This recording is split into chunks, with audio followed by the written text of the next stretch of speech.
Line Extra, your weekly Galway GAA podcast with Ollie Turner and Sean Walsh in association with Seymour's Loughrea. Welcome on in, and thanks again to Seymour's of Loughrea, the new sponsors of Over the Line Extra. Well, we're gone from big ball to small ball. It's a big hurling weekend. The Intermediate Championship quarterfinals, you really know you're at the business end when it gets knockout.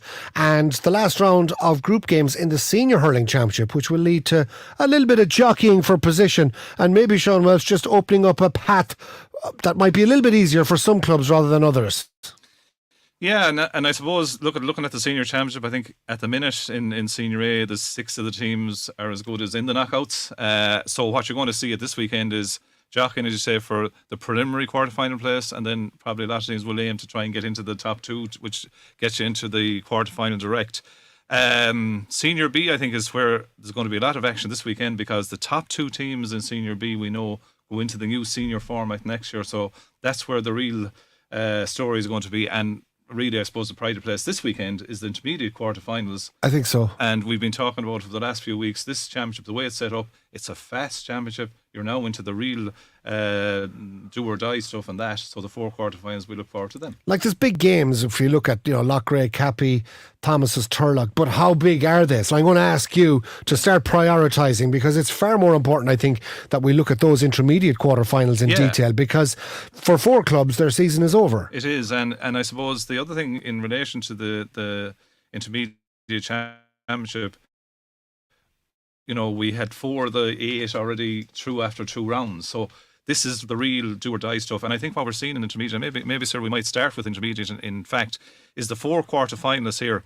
And I'm not being disrespectful to 4 of the teams, but when you look at, say, the teams that actually topped their group in the intermediate championship, Rahon, Newcastle, Mealy Court, Ceylon and Clymer, probably, Cyril, those 4 teams would be going in as favourites for this weekend.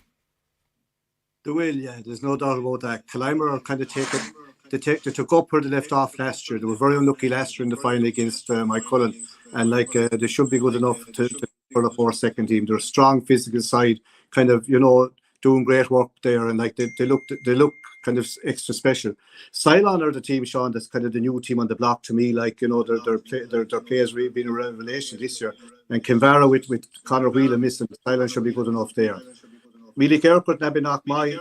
Mealy Court have kind of underperformed for the last few years. Saw them in Loughrea there last weekend, and they're looking good. I think John Fleming is out injured, but they still should be good enough to get over Abenakmai. And Rahon, Newcastle, they're playing Crowell's second team. Crowell lost a player through against Capitagle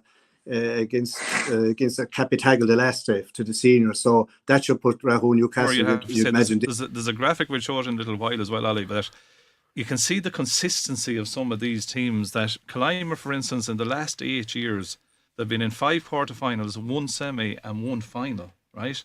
Rahon, Newcastle, in the last 8 years, they've been in 4 quarters and 3 semis. Mealy Court, in the last 8 years, and I'm just taking a snapshot of the 8 years, they've been in 4 quarters, 2 semis and a final. So I think we've Cyril back there. Like, that experience has to stand to the likes of Mealy Court against Abbey, Cyril.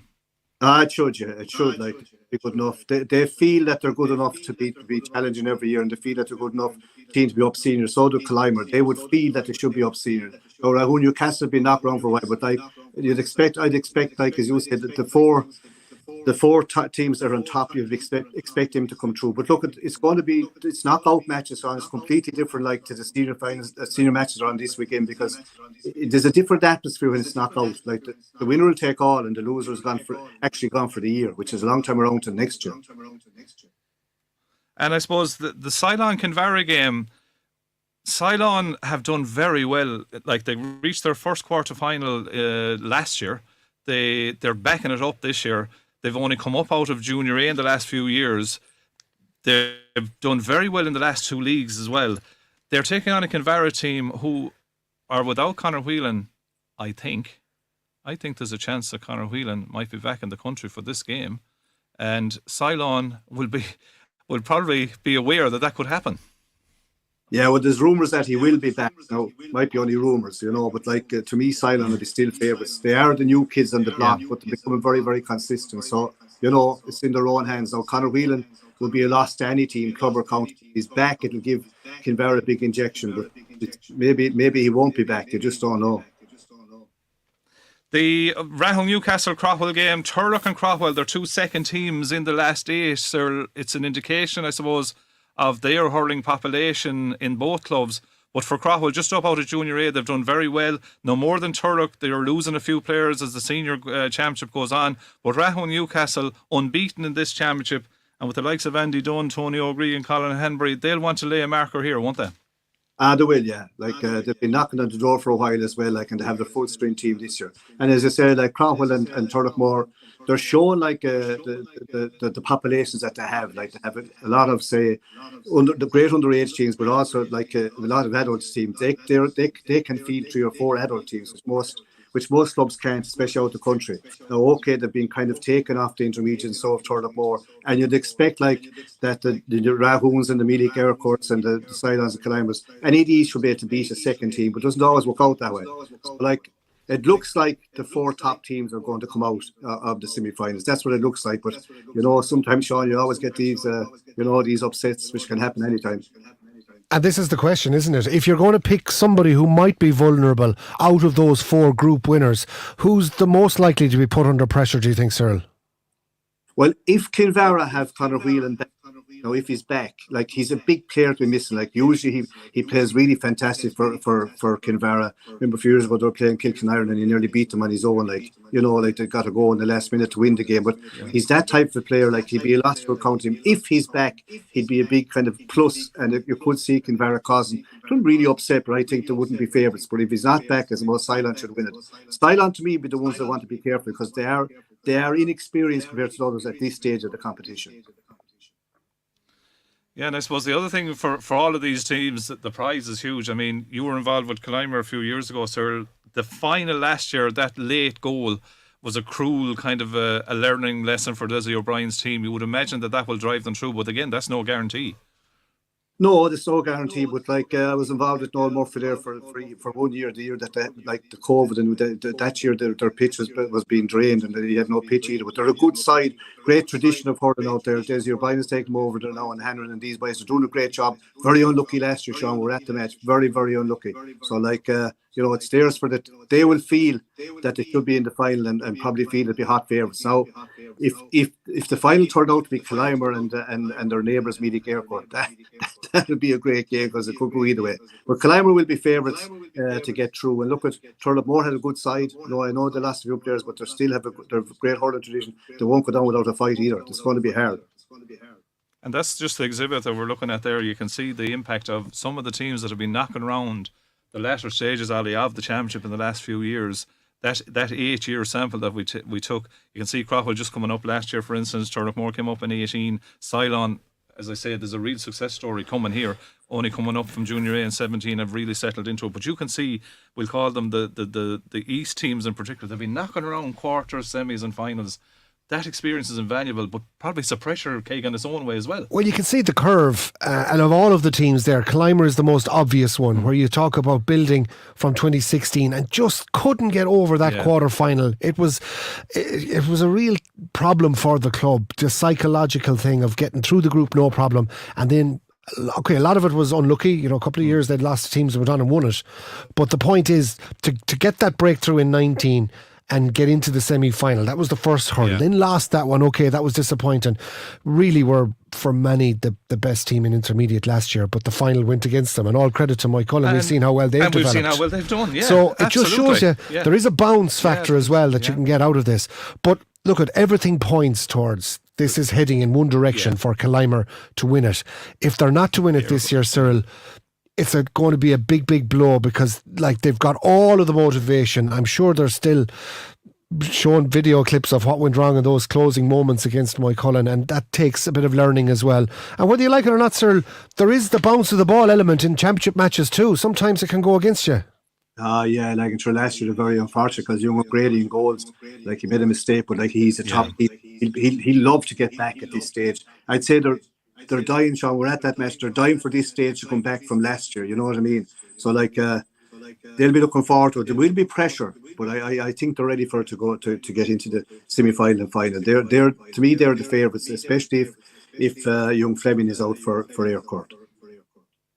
And the other 7 teams now will be loving this, that the climbers are being set up. I mean, it's a perfect championship. It's about gaining momentum. And, you know, they've got through the group stages, but now it's about how we perform today. I think we're in for a proper championship from here on as well, Sean, because what you're looking at is whatever happens, you're going to have 2 unbelievable semi-finals and a final. So I think you could be looking at the Intermediate Championship, and we've seen this in football in recent years as well, could end up being better in the latter stages than the senior even. Well, you have record. Look at, I mean, Clymer haven't even yet conceded a goal in the championship. Rahon Newcastle have been putting up big scores. Mealy Court have hit huge scores. They've scored 8 goals in the championship to date. Ceylon really laid down the marker. I think the big 2 that are last here are Ballinderreen, who were many people's favourites before the championship, and Carnmore. And Ceylon, by beating Turrickmore in the last round, did 2 things: guarantee their own place at the top of the table, but knocked out Ballinderreen. Yeah, big scalp. Yeah, Claude, we might bring in Claude Geoghegan, the chairman of the Hurling Committee, Ollie, at this stage. Sitting patiently. Hi, Claude. And we won't ask you your views on the matches now, Claude, but the Intermediate, it's coming nicely, isn't it? Yeah, it's progressed really well. Like, and as you say, it's down to the business end very quickly. And, you know, I suppose down to the business end at a time of year too, when you still have good pitches and, you know, decent weather and that, which I suppose allows for a better standard of hurling. So that's a positive, that's certainly. Listen, you're settling into the job. You're on year 1 or whatever. I suppose if we transgress a bit or go away from the club scene a bit, as of now, I suppose the big news coming out of the championship at senior inter-county level was the tying down of Henry Shefflin. I mean, you know, there was around the time of the Brian Cody going, there was a little bit of speculation, but you must be delighted as chairman of the Hurling Committee on A, the good year Galway had, but secondly that Henry is tied on and actively looking at the club games now to look at his panel. Oh, absolutely, Sean. Like, you know, we were delighted with how the year went. In saying that, we're not happy that we're only semi-finalists, and, you know, Henry and the team will be the first to tell you that their goal is to win All-Ireland finals. But there's no doubt about it. Certainly, as the championship progressed, the team got better. There was more cohesion, and I suppose Henry and his management team got to know what they wanted from the group, and, you know, the team, I suppose, that they wanted to put out in the field. And, you know, discovered a few players this year that maybe, you know, a lot of us who've been watching Club Hurling in Galway mightn't have spotted before, and that was a real positive. In terms of Henry staying, listen, we're delighted. We were never too worried, I suppose, being honest. I know some people were, they probably were putting 2 and 2 together and getting 5, but Henry's an absolute gentleman to deal with, and Richie as well, that comes from Kilkenny with them. 2 top men of their word, and a fantastic honour, and we're delighted, obviously, that Henry's staying. I think he's made a big impact to the hurling community in Galway already, and feedback from players, you know, it was so positive. And I suppose the thing now, Ollie, as well, is that he's going to get a chance to look at the games, isn't he, Claude? That he did, you know, he came in, I won't say blind last year, but he's getting a chance to look at the games and players now, Claude, isn't he? Yeah, absolutely. Yeah, he's been up a number of weekends already, and I know he's himself and Richie have been up several times, and obviously with Kevin and Damien as well, they've spread themselves out. They've been to a lot of games. Henry's been up quite a bit, and obviously with the streaming package as well, that helps as well for, you know, getting even more games in. So he has been up quite a bit, and I know he plans on being up again this weekend. What's he going to think about the fact that pretty much every manager he's going to come up against next year is from Galway, and he's over Galway? I mean, it's going to be the weirdest Leinster Championship ever. We'll get Cyril's thoughts in a moment as well. I mean, even the Micheál Donoghue thing. Have you spoken to easier Henry? to get interviews anyway after I hope so. I mean, we're nearly guaranteed. Have you spoken to Henry about his thoughts on Micheál Donoghue taking over the Dubs? I haven't, been honest with you. I've spoken to Henry on a few other issues now, but it didn't come up. I met Micheál actually in Duggan Park the last day when they were Clare Bridge were playing Sarsfields, and I congratulated him. Listen, it's great to have Micheál back in the game at the national level. Like, what a top class manager. And although we don't wish him too much success, obviously when he's playing Galway, like, no doubt he'll give major bounce to Dublin, like, because his CV speaks for itself, you know. Cyril, yeah. So I mean, the nonsense over the handshake with Henry and Cody is now consigned to history, but here he is now with Micheál Donoghue, and they'll be surely a bounce from the Dubs as well, with Donoghue going in there for next season as well. So what's your take already, even though we're half the year out from looking forward to a Leinster Championship, but it really looks like it's going to be an extraordinary year next year. It will, and Ollie, you see, the big thing is with Brian Cody on, everyone will be expecting Kilkenny to go back a bit, and when you have Kilkenny there, there'll be much the same, I think they won't go back that much, but you have Kilkenny, say Dublin, Wexford and Galway. Whoever makes a move, they could become the next, say, Limerick and Leinster. There's no really one in Leinster ahead of the pack, whereas in Munster you have Limerick ahead of the other four. The other four can beat one, but Limerick seem to be ahead of them. Now maybe they're coming back a bit. But at the moment in Leinster, if Galway make a right move, they could become the kings of Leinster for a while, or whoever does it. Now Micheál Dunne will be hoping it'll be Dublin. And look, it's a great appointment by Dublin, because he's been a lot of experience with him. And he also has Shane O'Brien, who would know the Dublin scene inside out, and they'll be watching the Dublin matches. And it's interesting. I'm delighted that Henry stayed on, because it'd be the wrong move for Galway if he left this year, and to be the wrong move, I think, for Henry as well. He's only kind of bedding in and settling in, and I think to be too early for him to go back to Kilkenny, even if they wanted him back. Derek Ling, it'd been much the same, Ollie, as Brian Cody. He was with him as selector. Brian had a big say in putting him in over the under-20 team that won All Ireland, and he'd have a big say in this appointment as well. It'll be kind of as usual with a different name. But they're not ahead of the posse, which is the big thing. So it's up to the Galways, the Dublins, and Oxford to get up there. But I really think Galway have a fantastic chance of becoming kind of the kingpins of Leinster for a while, because we have a great crop of hurlers at the moment. We're going to get our teeth into the Senior Championship, lads. But before that, Claude, are you happy with the kind of attendances that are going to the matches? Because the way I look at it, there seems to be a huge upsurge in interest. Even Loughrea last week, the cars were parked nearly up to Frank Burke's house on the Portumna Road. It was unbelievable. It's and he's smiling, Ollie, when you brought it up. You're definitely. Surely now. All that debt has to be long gone at this stage. That's above my pay grade, Ollie. Thankfully for this.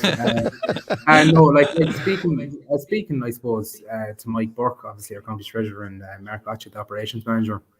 Things are going well on that front. You can put that down to a few different reasons. Obviously, in both codes, the teams had good years, and there's been a bounce off that in terms of patrons wanting to see the players when they come back to their clubs. I don't doubt as well, though, that a bit of it's to do with the time of year that the games are being played. You're able to play games up until last week on Friday evenings. You're able to play into the evenings and the Saturdays and the Sundays. We're playing in better weather conditions. It's easier to bring kids and family to the grounds when the weather is just that bit better. And like I mentioned earlier when I was talking about the intermediate games, it does lead to a better spectacle. A bouncing ball and hurling is always a better game, So people are speaking with their feet in terms of, as far as we're concerned, in attendance at club games. Absolutely. You seem to have worked out a methodology of overlapping and dovetailing the throw-in times to give the maximum amount of people the maximum chance to go to multiple games. That's obviously a deliberate ploy, because there would have been far more games on top of each other in recent years. Has that worked as well to your favour? Yeah, I'd imagine it has to an extent. We do deliberately try and do that as best we can to give people the opportunity to go to multiple venues if they so wish. It probably has had to bit, yeah. I think let's say we'd either play games early in Dublin Park or Pearse Stadium, maybe play them a bit later in Athenry, or vice versa, as we did in the last round. And it's just showcase the different teams at different times, and also, I suppose, showcase the different venues as well. We're so lucky in Galway, in the hurling circles in particular, that we have so many good venues for patrons to go to.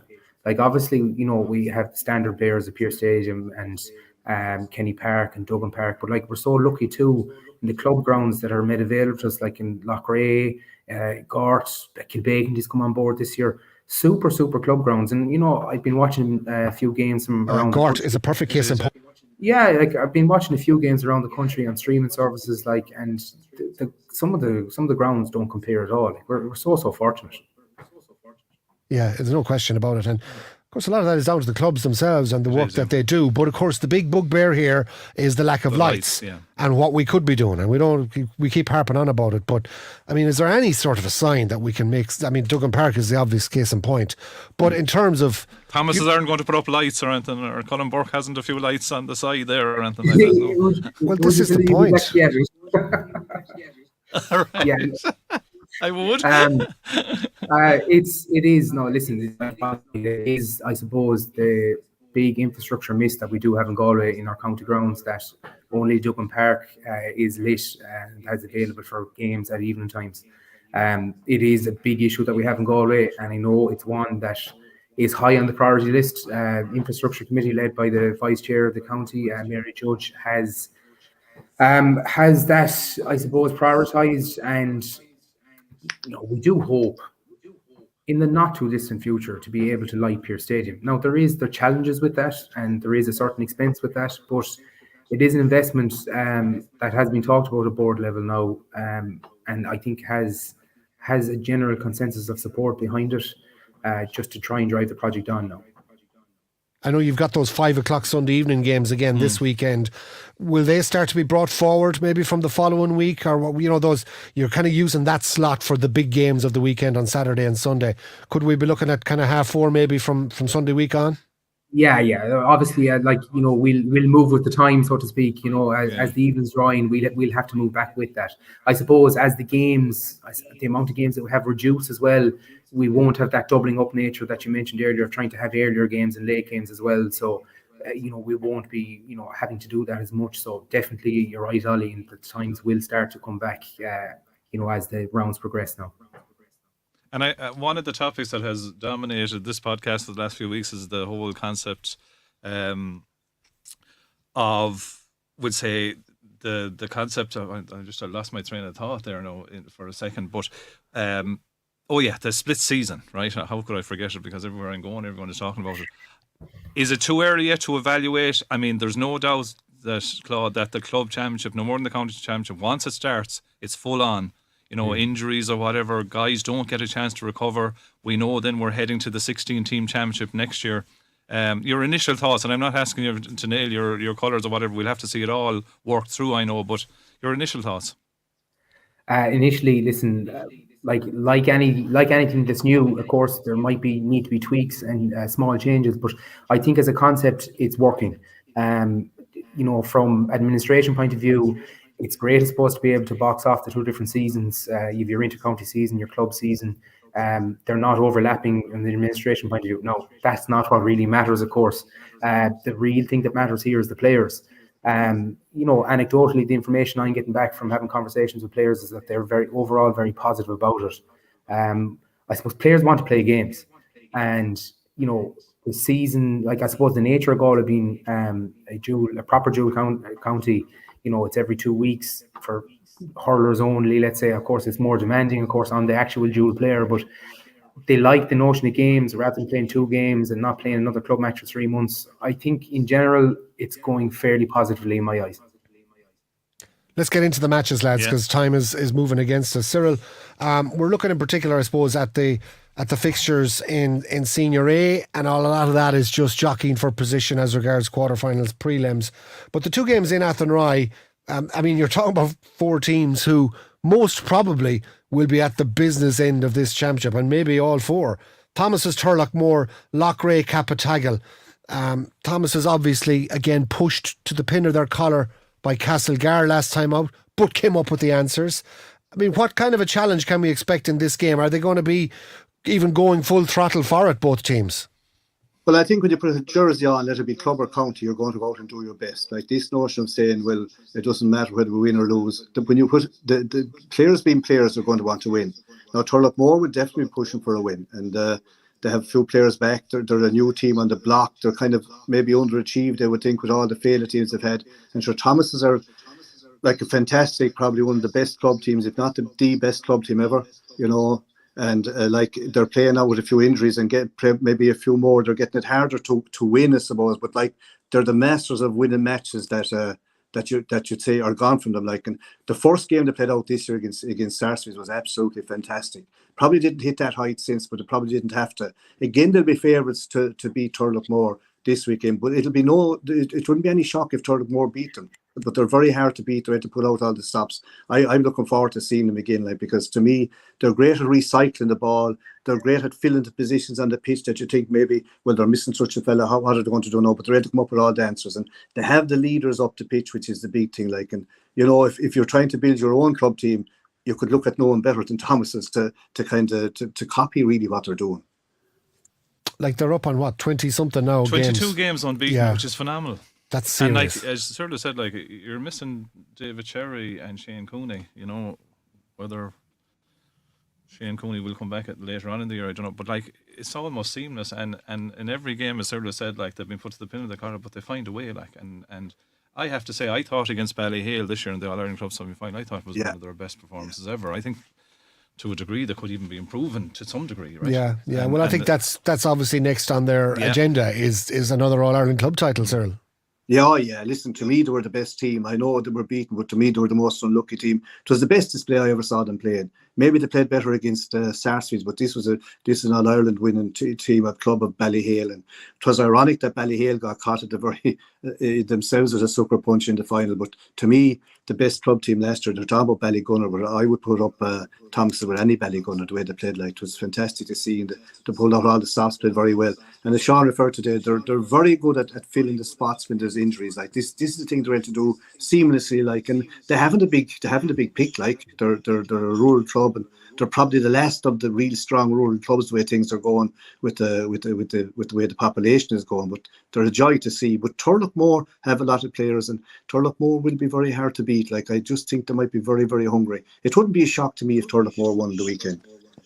You have another proper game though here, Cyril, with Loughrea and Capatagal, and I mean, could we be looking at one of those two teams in a county final? There's every chance. I mean, have you been impressed with both, and especially Loughrea? Yeah, well, like, look, they love one another, so you can expect plenty of action. Loughrea, like, have a lot of young lads coming through. You know, they're the kind of fellas that are playing minor 21 for Galway, and now they're just kind of filling into the Loughrea shirts and taking over from the likes of Johnny Maher and Nigel Shaughnessy, and you know, these fellas, like, they're a lovely young bunch of hurlers, and I noticed that when they have to put on subs, it doesn't weaken the team. You know what I mean? They're very, very steady in what they're doing. But Capatagal, very hard to beat. Like every day I see them, they keep improving that little bit the whole time. Never looked that fancy, but like they've got the young Collinses back again now, and with Mannion's back in the pack again. Like, they have forwards that can kill you, and they're still a very hard team to beat. You're right. I would think that these teams, you know, these four teams that are playing will probably they're going to wind up, to me, in the shake-up of the championship, no matter what way the results go on Saturday evening. Quick mention as well, Sean, that under-20 A1 win for Cappy was a big boost to the club as well. They celebrated that one, and they were entitled to. Liam Collins is a serious hurler. I mean, we've seen him now for 2 years in the Senior Championship. We saw him with the Galway under-20s. He looks to be a proper real player, prospect. Yeah. But I think, and look, we don't want to put pressure obviously on Cyril, but his involvement with Tommy Larkins. Tommy Larkins and Crowell is another huge game here. What you have in Senior A Group 2, you have 1v2 and 3v4 as they're currently positioned playing each other. So they are huge games. Crowell with the intermediate team also in the quarterfinal. I think they've been robbing it a small bit. Still no Niall Healy. That injury seems to be keeping him out. Larkins, we won't put the pressure on Sarah, but Ronan Murphy hitting the 3 goals last year looks to be going well. Gart need to win against Kilkenarn. We can see in the two groups in the Let's senior. put the graphic up actually of the senior up, tables. Yeah, that there's a similarity with Gart and Kilkenarn with no points after 3 games on the bottom of Group 2, and Castlegar and Clymerdale are on the bottom of Group A or Group 1 in Senior A. So you would expect Gart to do something about that this weekend. Going back to Group A, Clarenbridge and Sarsfields is another titanic game last round out. Can Cashel do something against Clarenbridge? Mark Kennedy in great form for Clarenbridge. So sum it up, what are we looking at here, Sean, with one Group 1A in the Senior A? Well, what we're looking at in both these groups is the top 2 teams will go directly to the quarterfinals. Teams 3 and 4 will go to the preliminary quarterfinals. Now, there's no relegation this year, because the 12 teams in Senior A as it is are going to be senior next year, and they will be joined from by the 4 from coming B. up. So there's a little bit of help there to a degree, but look at it for the system and for the greater. So is anybody vulnerable there if we're looking at Sarsfields, Turlock? Well, you'd be saying, I have to say, I saw Clymerdale and Turlock. Clymerdale were very disappointed with their performance. They're playing Sarsfields. Cyril made a comment there about Cappy and Loughrea. I tell you, Neil Malloy tell you that, because Clymerdale and Sarsfields will be no love. Is there a kick in Clymerdale? Sarsfields have been going very well, but they just have the 3 points on the board. You would expect Sarsfields, but that's a game to keep an eye on, I would say. Sure, let's get into the Senior B, to the Senior B lads as well. And this is where, Sean, you said there's this is probably where the championship really is kicking off this weekend. Yeah, because you see the top two, and Claude, you can jump in here. The top two teams in each group here in Senior B go up to Senior next year. The third group stays involved. The second and third teams will crossplay with the winners going up. But Claude, that carrot is there, isn't it, for this Senior B championship? You have to end up in the top two places to get to that 16 next year. Yeah, it's definitely, I think, something that's very much on the mind of the teams. You know, just talking to a few lads I know that are still playing, a few officials in the clubs, that it's a big, big target to make sure they're in the top two, even beyond, even though third place is still live in this year's championship. They're very much aware that top two is to get into the senior proper next year, as we call it. And the race is on there in both sides. Like as you say, like the permutations in Senior B in both groups at the moment are just, to be honest with you, they're crazy, aren't they? Yeah. They want a supercomputer to do it, like, which is great. You know, I suppose it shows the competitive balance that's in that competition at the moment. You know. And just to explain then on Senior B, if we look at the graphic again, the top two teams go up to Senior A next year, but the top team this year will go straight to the preliminary quarter-final. The second and third teams will cross-play with the second and third teams in Group 2. But there is a relegation here, Ollie, where the sixth team, who ends up in the sixth position in both Group 1 and Group 2, play off in a relegation final, which you don't want to be in. And let's look at the fixtures quickly then with Cyril. Athenry or Moore, huge game now, because both teams have lost a game. You know, Moore have Gene Mack back the last day. He's coming into it. Conor Burke going very well for Athenry by all accounts. Baha and Tina Abidjari is a huge game on its own now, because the winner would nearly stay out of relegation. And then you have Kilnadine Leitrim coming into Pearse Stadium playing Mike Cullen. As Ollie said earlier, Mike Cullen are the story of the championship, coming up last year under John Hardman, have won their first 3 games, but are coming up against Tony Ward's Kilnadine Leitrim, who themselves, Cyril, have been cutting a bit of a dash, haven't they? Yeah, they're playing lovely hurling. I saw them twice now. They're very good, very natural hurlers. Maybe not that physical, but very good on the ball and very, very good forwards up front. You know, like you have, there's a batch of Malays in it between first cousin and brothers that Trevor Adam in it, Jack Kenny. You know, these guys are Lynch. These guys are very good hurlers. And, you know, Mike Cullen have been the kind of the team of the championship so far, coming up, say, last year, beating Clymer and kind of going from strength to strength. Now, this is a 50-50 game. Again, I just have a feeling that even though I think Mike Cullen will be physically strong, I just have a feeling that maybe the skill that I see with Leitrim might get them through. Like they're very, very skillful. Definitely, if they get enough ball up front, it'll be very hard to stop. They got a great boost during the week as well with their new set of jerseys, Sean, that they won from Missouri. They did. They'll be looking well. They could be the snazziest team togged out in the latter stages of the championship if they get there. You'd want sunglasses following them with the new jerseys they got. But you're talking about Ardrahan, Haskell as well. Yeah, they got the Group 2 then. I mean, Portumna are the form team here. Top of the group, 3 games won. They take on Pierce's. Portumna take on Mulla. Doubt about Ronan Glennon, I believe. Lee Mellows, who have suffered a big injury with David Collins' loss, which I think is going to rule him out for the season. They take on Pierce's. And Ardrahan against a Haskell who themselves, you know, there's always this rhetoric of the Blahins and the Manions have to play for them. Ardrahan will want to get over this one, Cyril, and get a win if they can. Yeah, and I've seen Haskell like Ardrahan have a nice young team coming, maybe 1 or 2, but to me now they would be stronger than a Haskell. Haskell are dependent really on the Manans and Blahin and 1 or 2 more. They just don't seem to have the balance and not going that well. I'd expect Ardrahan to win this one. And Portumna and Mulla, with Ronan Glynn and doubtful, like he'd be a terrible loss, and you'll find that if he's half injured, I might start him full forward or something, but he wouldn't be the same. If he's injured, like definitely the pressure will be on Mulla. You'd imagine Portumna should be able to pull through on that one, you know. And they're all going to be tough matches. There's no doubt about that. Like Lee Mellows and Pádraig Pearson, you'd expect Lee Mellows will still be too strong for Pádraig Pearson. They're more balanced shot. Before you go, sir, I mean, this is what last year you're involved with Larkins, obviously. The split season as it goes on, you're still happy enough every 2 weeks getting games? Sure, it is great now. We've run into a few injuries ourselves, but that's part of it, and the lads love the games. And the split season is lovely. What I would like to see happening, but I know now it probably won't where things are going, I would love to see the split season staying, but the other way around, if you know what I mean. That the club would play first and that the county would play second. Because if you did it that way, this time of the year, the weather's still very good. you'd have only one team looking for a pitch with lights. You'd only have one team training. The way it is now, you're going to, like, everyone is nearly in it for a long time. You know what I mean?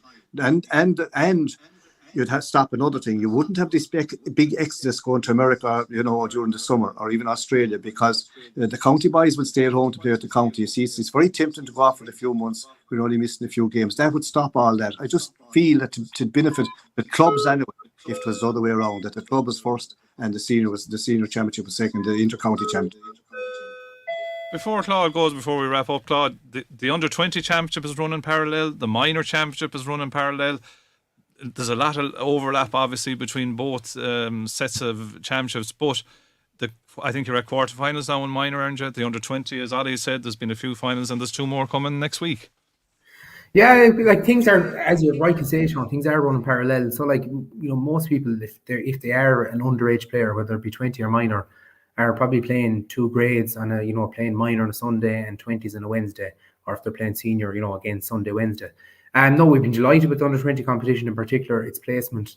It's new for the hurling calendar to have it where it is, and by and large, it has worked very well. The B and A1 finals both over since last week with 2 great occasions, Kilbegan and Ballinasloe, 2 bumper crowds too. And obviously next Tuesday night in Duggan Park, we've Mellows and Portumna in the B1 final, and cracking A final to look forward to between Turlockmore and Sarsfields as well. So lots of talent to look at in both those teams. So we've been really happy with them. Minors to quarter final, junior A's to quarter final, junior C's to quarter final, junior B's to preliminary. So things are trucking on pretty well. So we're happy from that front, yeah. Look at the big smiley head now. Everything's going mighty. I'm doing a great job. I don't know what Farrell and myself will be doing in 6 weeks' time. We'll have nothing to look at it all. Wait till he gets 3 weeks of torrential rain and pitches slows. Then we'll see what fixing county finals in December. Claude, thanks a million for joining us. You're doing a great job. And Cyril, as ever, good luck at the weekend. And we'll look forward to chatting to you again in a couple of weeks' time. It's just great, Sean. I mean, they're proper matches. And quick word, we're going to be streaming the under-28 final next Wednesday night now as well. That's just, again, a tremendous match to look forward to. And we've been having a look as well at the Roll of Honour under-21 20s as well.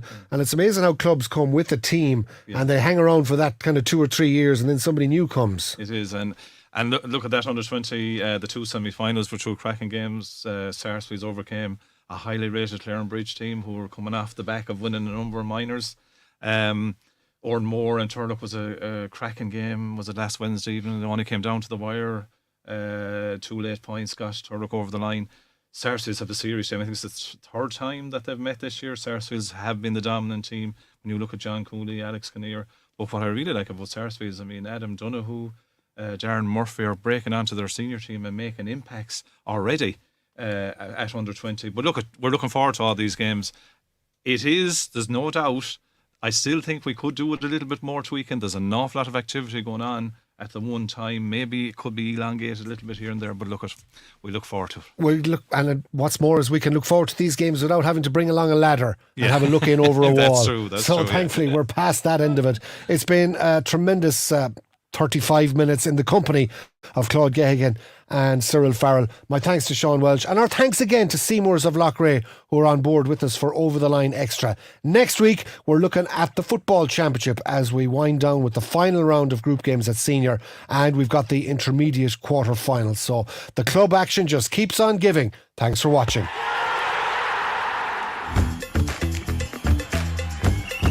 Over the Line Extra, your weekly Galway GAA podcast with Ollie Turner and Sean Walsh in association with Seymours Loughrea.